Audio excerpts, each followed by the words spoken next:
This video will focus on elapsed time. I would like to remind you that in third grade, you solve elapsed time problems within 60 minutes. It could have been maybe 10:15 and something ended at 11:15, how much time had passed. So you could cross over an hour, but you still stayed within 60 minutes. So in fourth grade now, you solve elapsed time problems, but you go over an hour, and that's what we're going to focus on here in this video. We're going to focus on solving elapsed time using not only a number line, but the T-chart. All right, so while we do this, we're going to use the 3-read strategy to help us. You may have seen this in other videos, or you may have seen it with your teacher, but this really helps us be able to comprehend a word problem. I do want to kind of challenge you to read the word problems yourselves and try to do it on your own. Some things you can do is to read it one sentence at a time or draw pictures, but if you're still struggling, then definitely get somebody to help you. So let's just quickly go over the 3-read strategy. Basically, we're going to read it 3 times. The first time we read it and we focus on what's going on in the story. Basically, you summarize it. You do this all the time in reading, okay? Just tell me what's going on. We're not worried about the numbers, just who's in it and what are they doing.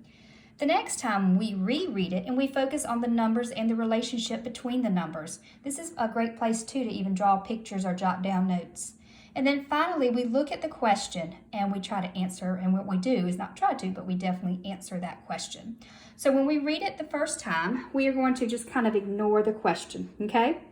So it says, Carlos left his home at 11:25 a.m. He returned home at 2:15 p.m. So I read it the first time, and I only want to talk about what's going on, no numbers. So I know Carlos was at home, and Carlos left home, and then he came back. So now let's read it again, focusing on the numbers and the relationship. Carlos left his home at 11:25 a.m. and he returned at 2:15 p.m. Okay, so I know that Carlos, he left home at 11:25 a.m. and then he returned home at 2:15 p.m. Okay, and finally I'm going to look at the question. Carlos left his home at 11:25 a.m. He returned home at 2:15 p.m. How long was Carlos gone from home? Well, to determine how long he was gone from home, I'm going to have to find out, kind of count up from 11:25 to 2:15, how much time had passed, okay? So, to be able to do that, I am going to use, first, I'm going to show you using a number line, and then we'll do the T-chart. So what I'm going to do is he left home at 11:25. So on this number line, I'm going to represent 11:25 a.m. right here, okay? And there's different ways you can do this. I could jump up to 12 and see how many minutes, or I could go ahead and go to 12:25 and go ahead and do the hour. And I'm going to do that. I'm going to go ahead and jump 1 hour, and I'm going to say it's 12:25. Now, because I crossed over 12 o'clock, I moved from AM to PM, so make sure you do that. Watch out for that when you are solving these types of problems. You do want to make sure you get your AM and PM correct. So that's 12:25. Now, if I can jump again to 1:25, another hour. I'm still in PM because I did not cross over, at 12 o'clock. Now, can I go to 2:25? I cannot. So what I'm going to do is I'm going to go ahead and jump to 2 o'clock.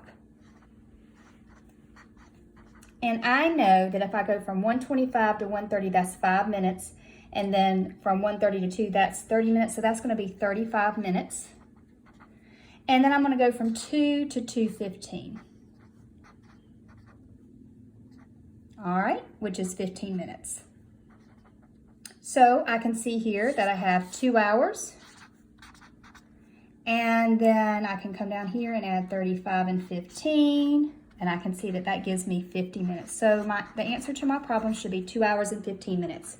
I was at 11:25, I jumped an hour to 12:25. Made sure I changed from AM to PM. I jumped another hour to 1:25. Realized I could not jump another hour to 2:25 because that would take me past 2:15. So I jumped to 2 o'clock, that's 35 minutes. From 2 to 2:15, 15 minutes. I add up my hours and I add up my minutes. So now let's look at solving it using a T-table, a T-chart. So if I am leaving at 11:25 a.m. and I'm going to return at 2:15 p.m., Then what I'm going to do is from 11:25, and I'm going to solve it differently this time. I'm going to go ahead and just get to 12 o'clock. And I know from earlier that's 35 minutes. Okay, because 11:25 to 11:30 is 5 minutes, 11:30 to 12 is 30 minutes, that's 35 minutes. And then I'm going to go from 12 o'clock to 2 o'clock, and that's 2 hours.